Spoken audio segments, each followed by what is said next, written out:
Terça-feira, 25 de março de 2025, eu sou Alexander Horta e a partir de agora você confere comigo o fechamento do mercado e as notícias que são destaques e que ajudaram a mudar as cotações do dia. Veja os destaques de hoje. Missão brasileira volta para casa sem acordo com o Japão para a exportação de carne bovina. Açúcar se recupera com o apoio do dólar em mercado dividido entre a oferta do Brasil e escassez da Índia. Preocupações climáticas no Brasil e no Vietnã ajudam a impulsionar o café nas bolsas internacionais. Terça-feira de baixa para o milho tanto na B3 quanto na Bolsa de Chicago. Soja fecha com leves quedas na Bolsa de Chicago à espera das informações do USDA.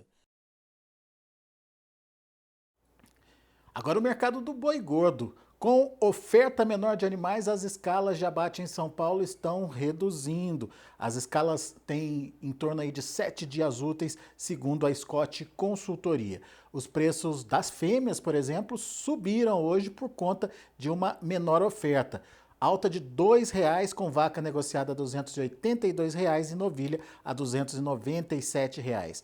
Por enquanto, o boi gordo se mantém estável na casa dos R$ 313,00. Mais das 32 praças pesquisadas pela Scott Consultoria, 17 registraram alta e apenas uma teve queda. O recuo aconteceu na Praça de Redenção, lá no Pará, com a arroba negociada a R$ 285,00. Vamos ver algumas praças que tiveram movimento de alta hoje. Destaque aí para Dourados, no Mato Grosso do Sul, com elevação aí para R$ 302,00 por arroba.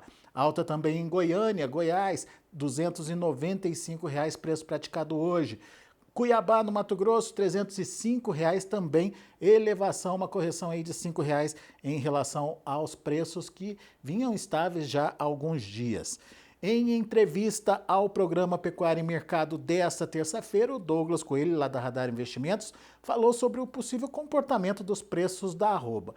Levando-se em conta uma oferta curta de animais, o comportamento da demanda tende a fazer diferença na formação dos preços. Está chegando aí o início do mês. O que a gente pode esperar em relação à precificação da arroba? Veja o que ele disse. O que ele indica nesse momento é que a gente tem uma exportação muito forte, a demanda doméstica está patinando, né? Mas o fato dos preços no atacado não terem tido uma pressão relevante em março mostra, assim, possivelmente a gente pode ter uma virada de mês um pouco mais construtiva, que é quando o período dá um alívio sobre os preços, né? Olhando do ponto de vista dos frigoríficos, você sente alguma preocupação deles na tentativa aí de buscar animais e de recompor escalas, Douglas? Sim, sim. Como a gente comentou, em Goiás as escalas estão relativamente mais apertadas em relação aos estados vizinhos.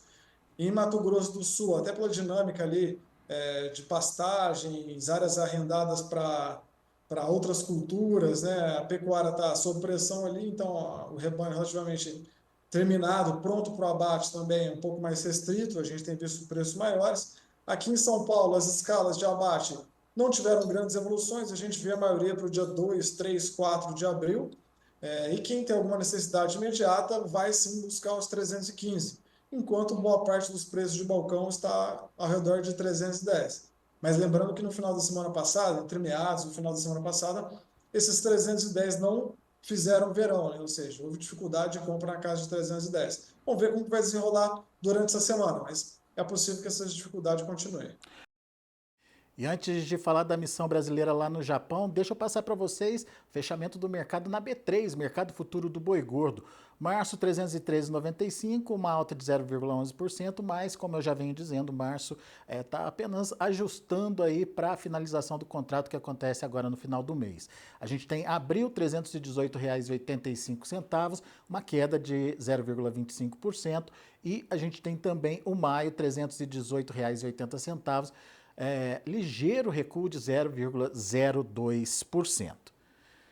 Agora sim, missão brasileira que reuniu empresários e governo numa viagem oficial ao Japão deve voltar para casa sem um acordo firmado, pelo menos em relação à abertura do mercado japonês para carne bovina in natura. Ficou definido apenas que o Japão vai mandar uma missão técnica ao Brasil, uma proposta que ainda deve ser oficializada no encontro entre o presidente Lula e o primeiro-ministro japonês nesta quarta-feira.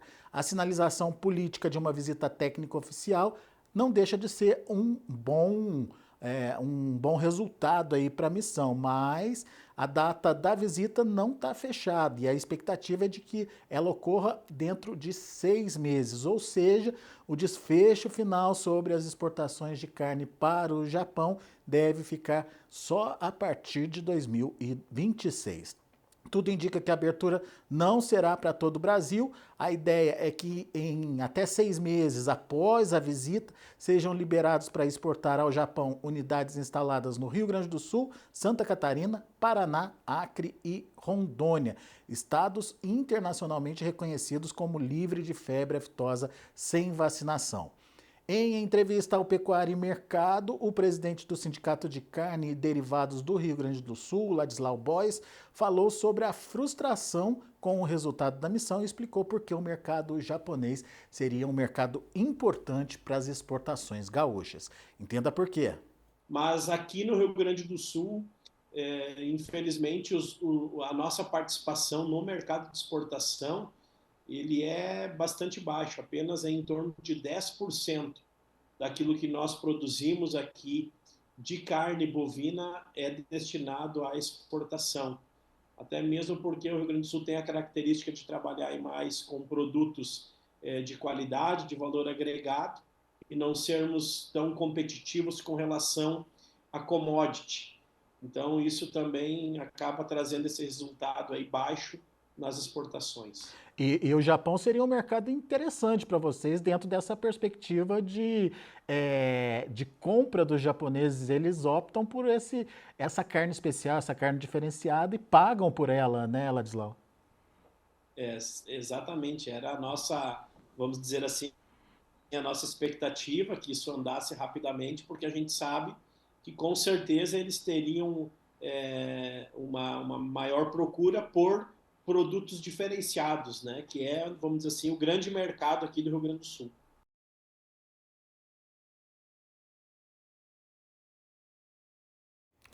Mercado do açúcar. Com o dólar mais fraco hoje, os preços do açúcar recuperaram parte das últimas baixas. As cotações fecharam com altas de até 1,3% em Nova York e de 0,4% em Londres. Segundo o Maurício Murucci, analista das safras e mercados, os preços no mercado internacional estão oscilando entre 18 e 19 centes de dólar por libra-peso, equilibrados aí por fundamentos opostos de Índia e Brasil. Na Índia, as chuvas de monções em excesso levaram aí ao desenvolvimento de um fungo chamado podridão vermelha. Com isso, a safra, que na projeção inicial do USDA tinha uma previsão aí para chegar a 34 milhões e meio de toneladas, agora está sendo projetada em 26 milhões de toneladas, portanto, uma perda bastante significativa. Diante de um consumo de 29 milhões de toneladas no mercado interno, o Maurício Murucci destaca que vai haver um déficit no país. Já no Brasil, houve uma mudança de cenário. O tempo seco, que ajudava a elevar as cotações, agora deu lugar a uma perspectiva de chuvas constantes que devem ajudar no desenvolvimento aí dos canaviais. Dessa forma, segundo o analista, ao mesmo tempo que existe aí a perspectiva de queda na Índia, queda de produção, há uma expectativa de melhora de oferta na safra brasileira. Com esse equilíbrio dos fundamentos, o dólar tem sido o fiel da balança aí nas oscilações de preços do açúcar nos últimos pregões. Veja a explicação do Maurício Murucci, lá das Safras e Mercado, sobre essa variação cambial e o impacto dessa variação na formação dos preços do açúcar no mercado internacional. Quanto mais desvalorizado estiver o real frente ao dólar, menor vai ser os preços em Nova York, né? Mais negativa vai ser a pressão dos preços em Nova York. E ao contrário também, o que nós temos agora? Nós temos um dólar, um real frente ao dólar aqui, distante daquele 5,80, 5,90, 6, né? Nós temos já na base 5,60, 5,70 no máximo, né? Então nós temos um real mais forte frente ao dólar. Então o ímpeto exportador das usinas se encontra enfraquecido, porque ela não encontrará ganhos cambiais tão elevados assim quando o dólar estava R$ 6,00, 6,10, 6,20, 6,30, né? Então, como o ganho cambial não está tão elevado assim, ela reduz a sua disponibilidade de oferta, né? Ela reduz a oferta, ela exporta menos, ela se encontra menos propensa a exportar. Reduzindo a oferta é uma pressão de alta nos preços. Então, nós podemos dizer que esse patamar atual do câmbio do real frente ao dólar é um patamar que leva a alta nos preços em Nova York, porque ele não incentiva muito as usinas a exportarem, né?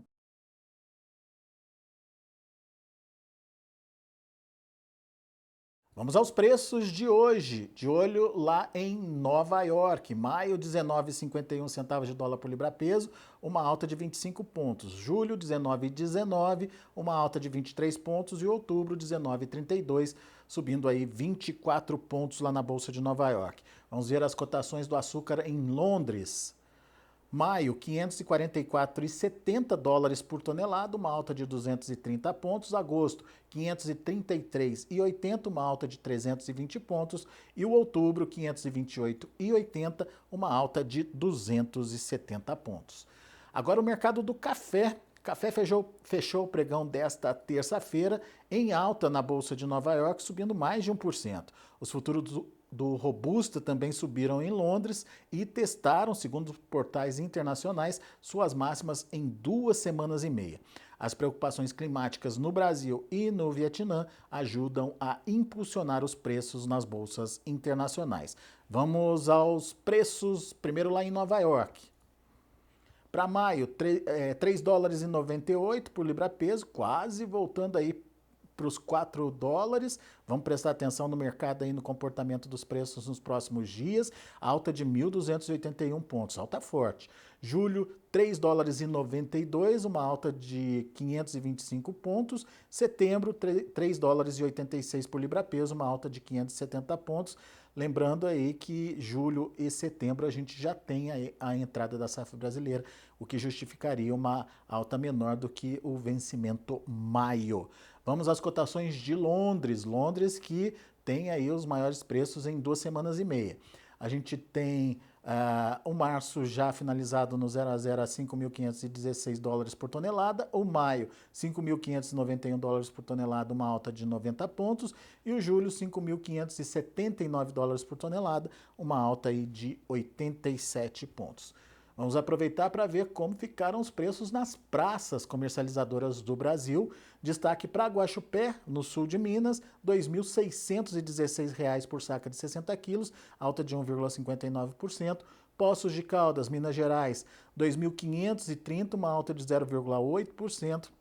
Campos Gerais, 2.605, uma alta de 1,17%. 3 praças, portanto, lá do sul de Minas. Muito bem, agora o mercado do milho. Foi mais uma sessão de baixa para o milho, tanto na B3 quanto na Bolsa de Chicago nesta terça-feira. Em Chicago, o milho liderou as baixas no pregão dessa terça-feira. A preocupação com a possível reativação das tarifas sobre o México e a queda do trigo acabaram pressionando o cereal, segundo análise feita pela Pátria Agronegócios. Além disso, os operadores do mercado seguem ajustando as suas posições antes do relatório do USDA do dia 31 de março. Vamos ver então as cotações do milho lá na Bolsa de Chicago. Para maio, 4 dólares e 57 centes por bushel, recuo de 6 pontos mais 75. O julho, 4 dólares e 65 centes por bushel, uma queda de 6 pontos mais 75 também. E setembro, 4 dólares e 42 centes por bushel, recuando 3 pontos. Na B3, o dia foi de realização de lucros, com o mercado atento aí à entrada do milho verão, segundo informações da safra da Pátria Agronegócios. O mercado segue volátil, oscilando com informações sobre o avanço da colheita da safra de verão, o plantio do milho safrinha e os negociadores mais cautelosos diante de elevados patamares de preços no atual momento aí para o milho.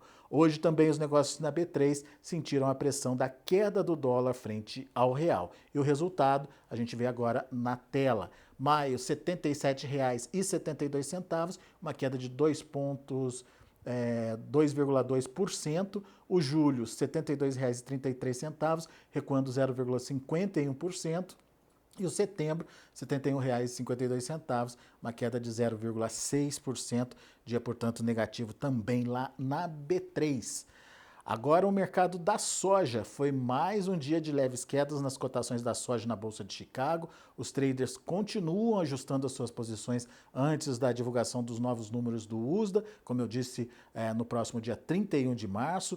Os dados mais aguardados são de fato de intenção de plantio para a safra 25-26 lá nos Estados Unidos, mas nesse mesmo dia o USDA também divulga os estoques trimestrais nos Estados Unidos. Sem novidades até lá, o mercado tende a ceder, mas a preocupação maior é de não deixar as cotações futuras recuarem abaixo aí da marca psicológica dos $10 por bushel, segundo informou aí a Cereal Par. A consultoria ainda complementa dizendo que a pressão sazonal da entrada da safra nova da América do Sul, como também as incertezas com o desfecho da guerra comercial, seguem no radar do mercado da soja. Vamos aos números da soja lá na Bolsa de Chicago, e a gente tem aí na tela maio $10,01, uma queda de 5,5 pontos, julho $10,15, uma queda de 4 pontos, agosto $10,12 por bushel, uma queda de 2 pontos mais 75. Muito bem, agora a gente tem uma entrevista com o Fernando Pimentel. Fernando Pimentel falou sobre a demanda pela soja, demanda concentrada no Brasil, justamente pela sazonalidade. Veja a análise que ele faz sobre esse tema. A demanda para a soja brasileira ela é sazonal e a gente está entrando na sazonalidade. Nós tivemos um atraso da colheita e isso daí represou um pouco os embarques, tanto que nós estamos vendo aí um aumento, né? Saiu da SECEX, salvo engano, aí eu acho que nós tivemos em torno de 30%. Eu anotei aqui alguma coisa. Eu acho que foi em torno de 30% a mais de embarques em relação ao embarque diário do ano passado, nos primeiras três semanas de março. Mas isso daí, de certa forma, tem a ver com essa dificuldade dos primeiros embarques, então acumulou aí para março. A demanda é alta, é firme, sim, tanto é que os prêmios chegaram perto de $1 por bushel, isso que segurou os preços da soja no interior, com algumas variações, mas segurou o preço da soja, apesar do real ter valorizado em relação ao dólar. Então, os prêmios estão contribuindo aí para esse processo. Mas vale lembrar, Carla, que os embarques de soja, trigo e milho nos Estados Unidos também esse ano estão tão bons, né, em relação ao ano comercial do ano passado. Então, minha leitura é que alguém está formando estoque, né? Então, o Brasil tá vendendo bem, mas tem essa questão do atraso, e os Estados Unidos está vendendo bem também. Então, né, temos aí uma formação de estoque na ponta da demanda. Talvez isso explique por que o produtor americano também vai reduzir a área de soja em detrimento do milho, né? O milho cresce aí, aquela consultoria americana, Allendale, parece que com uma corretora, parece que estimou em torno de 3,7% crescimento de área de milho. No mercado financeiro, destaque para o dólar. E olha só como o dólar fechou hoje, 5,71, uma queda de 0,75%. Enquanto o mercado repercutia aí a última reunião do Copom, divulgada através da ata na manhã desta terça-feira, os novos dados sobre confiança do consumidor dos Estados Unidos também eram anunciados. Por aqui, a ata do Copom destaca que já existem dados sugerindo uma, entre aspas, incipiente moderação do ritmo de crescimento da economia. Desacelerar a economia é necessário para reduzir as pressões inflacionárias. Já lá fora, destaque para o índice de confiança do consumidor nos Estados Unidos, que caiu pelo quarto mês consecutivo agora em março. O índice recuou 7,2 pontos para 92,9 nesse mês, acima das expectativas do mercado. O resultado veio no momento em que persistem as preocupações com a guerra comercial, que podem impactar no aumento de inflação e na desaceleração da economia americana.